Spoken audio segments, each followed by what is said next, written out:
दास कहले बा कैसे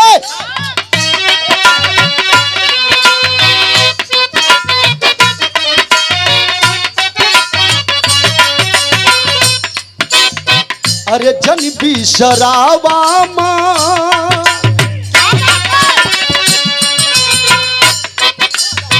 अरे जन बिसरावा माँ चरनिया के प्रीत से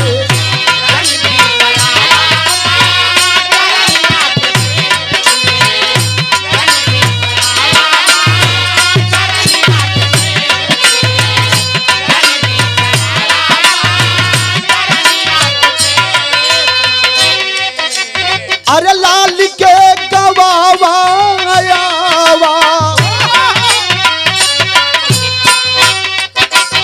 अरे लाल के गवावा बेटा के गवावा अरे बिटिया संगीत से जन बिसरावा चरनिया के प्रीत से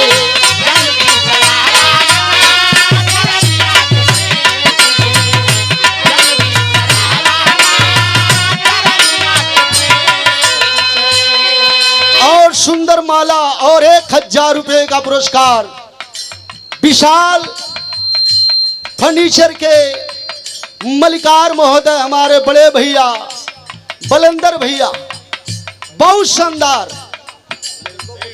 हाँ मिल्कोपुर शाह का पोखरा जेकर दुकान रोड पर बा और जेके शादी ब्याह में पलंग वलंग चाहिए गुलशन भाई नहीं सट्टवा तो कुल तो ही ले हुआ तो ही से न कहो भैया के सोफा भी बढ़िया मिलला रुक सोफा भी बढ़िया इनके के मसलंद वाली जो तकिया होले बड़ी खूबसूरत होले मसलंद वो तकिया का नाम कोई बुरा मत मानी जे के जरूरत हो ले ले। बहुत बहुत प्रणाम बलंदर भैया के सब भैया लोगन के प्रणाम बा। पहली लाइन में दास कहले बा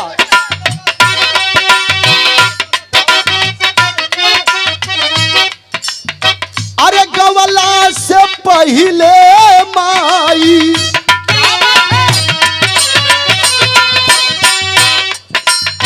अरे गवला से पहले माई कर दो है याद हो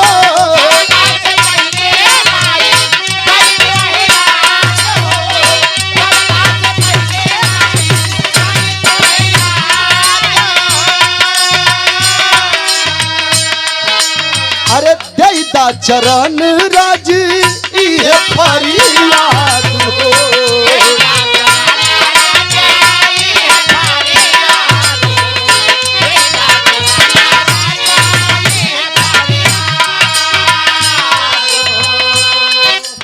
अरे सिरवा पहाथिया पनी सुंदर माला और यहाँ 500 रुपए का पुरस्कार देकर के सम्मान किया गया। ग्राम सभा कोची तोफापुर के भावी प्रधान हमारे बड़े भैया श्री मुन्ना यादव जी जो कि बड़े शानदार के साथ विश्वकर्मा बाबा विश्वकर्मा के पूजा जयंती पर बहुत शानदार विराह करोलन और बड़ा मन से आए हुए लोगों का सम्मान भी किए।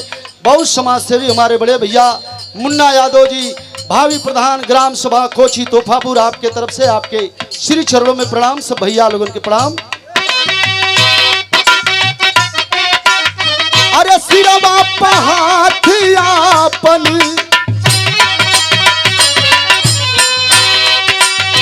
अरे सिरवा पहाथियापन अरे सिरवा पहाथियापन अरे रखदा पुनीत से लाल के गवावा चरनिया के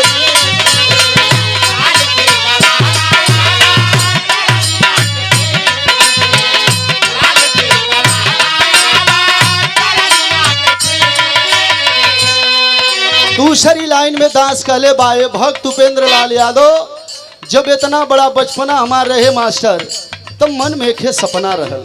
वो कौन सपना रहल?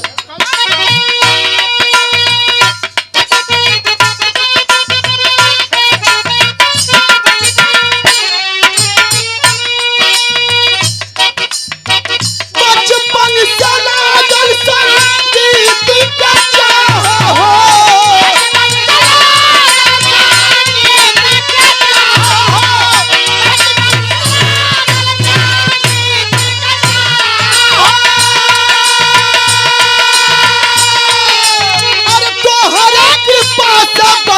सूर्य का प्रवाह हो।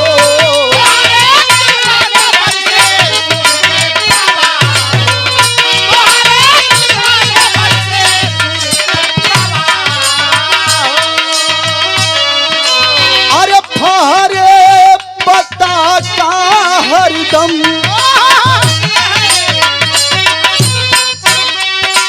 अरे फहरे पताका हरदम, फहरे पताका हरदम, ताज मिले गीत से लाल के गलावा बलावा चरनिया के प्रीत से।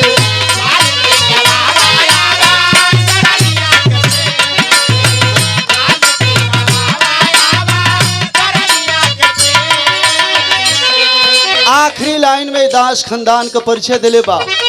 कौने परिवार कौने गुरु महाराज का आशीर्वाद भइल तो पंच परमेश्वर के दर्शन करे के मौका मिले लगल। कैसे?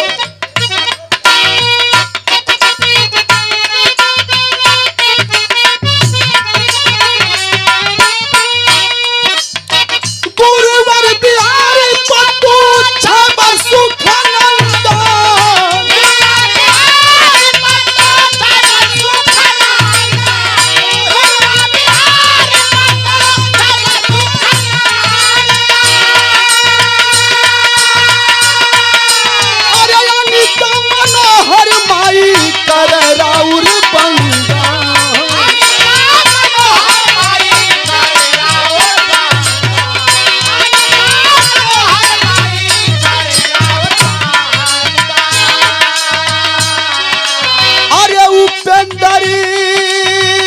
सुशील रचना, अरे उपेंद्र सुशील रचना,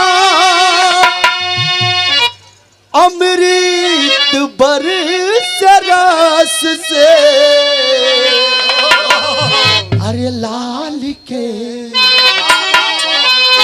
अरे यही बेटा के गवावा, अरे चरनिया के प्रीत से लाल के गवावा।